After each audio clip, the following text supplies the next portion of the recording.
Informasi pertama pemirsa, Menteri Perdagangan Zulkifli Hasan bersama Menteri Koperasi dan UKM, Teten Masduki dan anggota Komisi 7 DPR RI, Adian Napitupulu, meninjau aktivitas pedagang pakaian bekas impor di Pasar Senen Blok 3 Jakarta Pusat.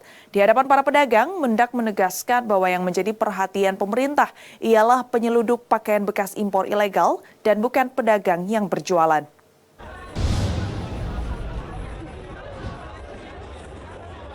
Kedatangan Menteri Perdagangan Zulkifli Hasan bersama Menteri Koperasi dan UKM Teten Masduki dan anggota DPR RI Komisi 7 Adian Napitupulu disambut riuh pedagang pakaian bekas impor di Pasar Senen Blok 3 Jakarta Pusat. Selain meninjau aktivitas perdagangan, para pejabat tersebut juga turut melakukan dialog dengan perwakilan pedagang pakaian bekas impor. Usai melakukan dialog tertutup selama kurang lebih 1 jam, di hadapan para pedagang, Mendak menegaskan bahwa yang menjadi perhatian pemerintah adalah penyelundup pakaian bekas impor, bukan pedagang yang berjualan. Zulhas juga mengaku telah berkoordinasi dengan penegak hukum agar mengejar penyelundup pakaian bekas impor ilegal.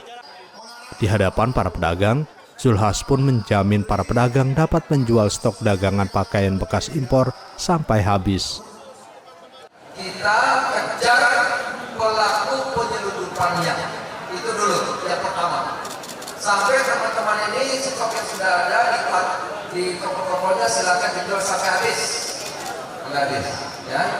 Nah, habis itu setelah berhenti kan Mas berhenti, kami akan diskusi lanjutan nanti bagaimana teman-teman jalan keluarnya agar dagangannya tambah bagus, rezekinya tambah baik, modalnya tambah ada.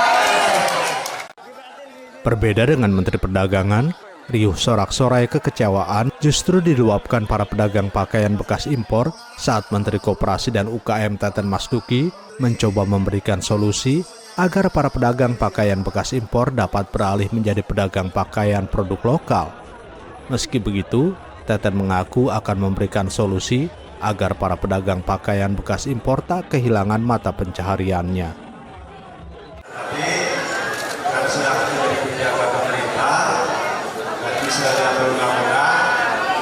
Ke depan, baik penyelundup sama perdagangan pakaian ilegal, ada pakaian bekas pasti penyelundupan ilegal, itu pasti dilarang. Dan kita harus sama-sama pikirkan bagaimana cara solusinya. Sebelumnya, Presiden Joko Widodo melarang bisnis pakaian bekas impor atau thrifting yang saat ini tengah populer di masyarakat. Menurutnya, bisnis tersebut bisa mengganggu industri tekstil dalam negeri.